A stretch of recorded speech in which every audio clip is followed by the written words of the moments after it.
کہ اس دن میں پیدا ہوا، اس دن مجھ پہ پہلی دفعہ وحی نازل ہوئی، وہ بھی ہے۔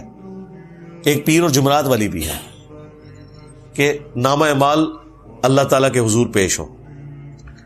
تو اب دیکھ لیں، نامہ اعمال شعبان کے مہینے میں بھی پیش ہوتے ہیں، نامہ اعمال پیر اور جمعرات کو بھی پیش ہوتے ہیں، یعنی شعبان کے مہینے میں جو سال پورے کا ریکارڈ اللہ کے پاس جاتا ہے، پورے ہفتے کا ریکارڈ جو ہے وہ پیر اور جمعرات کو، اور روزانہ بھی ہوتا ہے، جو بخاری مسلم میں حدیث ہے کہ فرشتے فجر اور عصر کے وقت ڈیوٹیاں اپنی بدلتے ہیں۔ فجر والے فرشتے جب عصر کے وقت واپس جاتے ہیں، اللہ تعالیٰ سب کچھ جانتا ہے، اس کے باوجود پوچھتا ہے کہ میرے بندوں کو کس حال میں پایا، تو وہ کہتے ہیں کہ گئے تھے تو فجر پڑھ رہے تھے، آئے تھے تو عصر پڑھ رہے تھے۔ اس طرح عصر والے جب فجر کے وقت واپس جاتے ہیں، وہ کہتے ہیں جب ہم گئے تھے عصر پڑھ رہے تھے، وہ جب واپس آئے تو فجر پڑھ رہے تھے۔ فرشتے بھی انسانوں کی خدمت میں لگائے ہوئے اللہ تعالیٰ نے۔ اللہ تعالیٰ نے انسانوں کو سب سے زیادہ سیریس لیا ہوا ہے اس کائنات میں، اور انسانوں نے سب سے زیادہ نان سیریس اپنے رب کو لیا ہوا ہے۔ یہ کتنی خطرناک بات ہے۔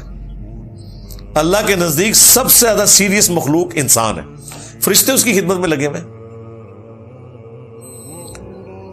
تو نامہ اعمال پیر اور جمعرات کو بھی ہر ہفتے، پھر سال کے بعد بھی شعبان کے مہینے میں، اور روزانہ بھی فجر اور عصر کے وقت۔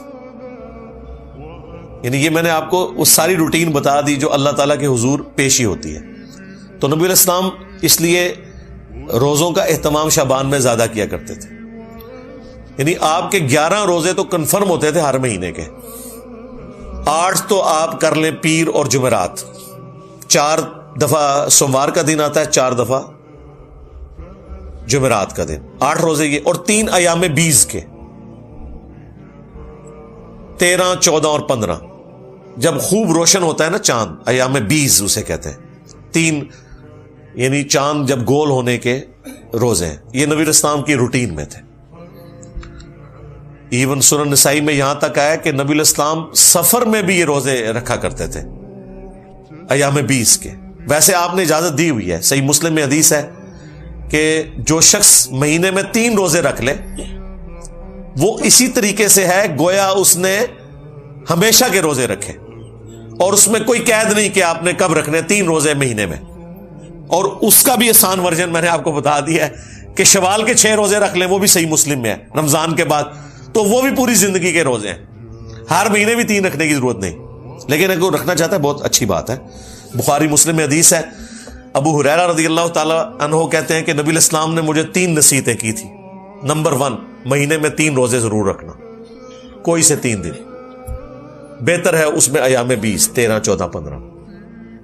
نمبر 2، اشراق کی نماز، اشراق کہہ لیں، چاشت کہہ لیں، دوحہ کہہ لیں، یہ سارے ایک ہی نماز، اوابین بھی اسی کا آیا ہے، صحیح مسلم میں اوابین کا لفظ بھی ہے اس نماز کے لیے، جو سورج بلند ہونے کے بعد پڑھی جاتی ہے۔ اور تیسرا فرمایا رات کو سونے سے پہلے وتر پڑھ لینا۔ ویسے افضل تو ہے آخری پہر میں پڑھنا، لیکن جس کے لیے آسانی ہے، جو یہ سمجھتا ہے کہ میرے لیے آخری وقت میں اٹھنا مشکل ہے، تو وہ رات کو وتر پڑھ کے سوئے۔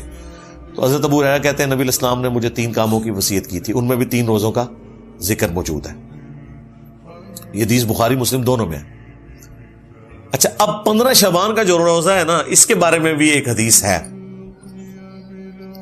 وہ بخاری اور مسلم دونوں میں حدیث ہے۔ نبی علیہ السلام نے ایک صحابی سے پوچھا، کیا تم نے سرر شعبان کا روزہ رکھ لیا؟ ان کا نہیں یا رسول اللہ۔ فرمایا پھر اب شوال کے مہینے میں 2 روزے رکھنا تم، اگر تم نے سرر شعبان کا روزہ نہیں رکھا۔ اب یہ سرر شعبان کا روزہ کون سا ہے؟ ظاہر نبی علیہ السلام کی حدیث بخاری مسلم میں، اب علماء سے پوچھیں یہ کون سا روزہ ہے جس کا ذکر ہو رہا ہے سرر شعبان؟ سرر عربی زبان میں کنارے کو بھی کہتے ہیں اور سینٹر کو بھی کہتے ہیں، ہالو چیز کو۔ اس سے مراد کنارے کے روزے بھی ہو سکتے ہیں، لیکن وہ تو بخاری مسلم میں حدیث ہے کہ نبی علیہ السلام نے فرمایا کوئی بھی شخص جب رمضان شروع ہونے میں 2 دن رہ جائیں تو وہ روزہ نہ رکھے، یعنی وہ رمضان کو پروٹوکول دے کہ رمضان سے پھر روزے سٹارٹ کریں، سوائے اس شخص کے کہ جو پورا مہینہ روزے رکھ رہا ہو، اس کے لیے آپ علیہ السلام نے اجازت دی۔ اسی طریقے سے جامع ترمذی میں حدیث ہے کہ نبی الاسلام نے فرمایا کہ جب نصف شعبان گزر جائے تو کوئی شخص روزہ نہ رکھے. تو اس سے یہ بھی پتہ چل گیا کہ وہ آخری سرا بھی نہیں ہو سکتا, آخری 15 دن بھی نہیں ہو سکتے. تو یہ سرر شعبان کیا ہے؟ تو صحیح مسلم میں ایک اور حدیث ہے, اتنی حدیث تو بخاری مسلم دونوں میں تھی کہ سرر شعبان کا روزہ رکھو. مسلم میں, امام مسلم میں ایک اور حدیث لے کے آئے, اس میں پتہ کیا الفاظ ہے کہ نبی الاسلام نے فرمایا اس مہینے کے سرہ کا روزہ رکھا ہے تم نے, ناف کا. سرہ کہتے ہیں ناف کو. اب ناف آلموسٹ جسم کے سینٹر میں ہوتی ہے, تو جو میں کہہ رہا تھا سرر کا ترجمہ کنارہ بھی بن سکتا ہے اور سینٹر بھی. مسلم شریف میں واضح الفاظ ہیں سرہ, ناف, نیول انگلش میں ہم کہتے ہیں, اس کا روزہ. تو یہ جو ناف کا روزہ ہے یہ 15 شعبان کا روزہ ہی بنتا ہے. اور عموماً تو میں نے آپ کو کئی احادیث بتا دی ایام 20 کے روزوں سے متعلق کہ نبی الاسلام تو 13, 14, 15 خواہ وہ شعبان کی ہو, خواہ وہ شوال کی ہو یا اور کسی مہینے کی, یہ 3 روزے تو آپ نے رکھنے تھے اور وہ آپ کی روٹین تھی, خاص سفر ہو حضر ہو. 15 شعبان کا روزہ ویسے بھی عمومی سنت میں بھی آتا ہے, لیکن اسپیسیفکلی بخاری مسلم کی جو احادیث ہیں اس پہ گواہ ہیں کہ سرر شعبان یا سرہ کا روزہ 15 شعبان کا نبی الاسلام نے تلقین فرمایا کہ یہ رکھنا ہے. یہ 15 شعبان کا روزہ بنتا ہے. اس روزے کا شب برات کے روزے سے کوئی تعلق نہیں ہے. ان دو چیزوں کو مکس نہیں آپ نے کرنا.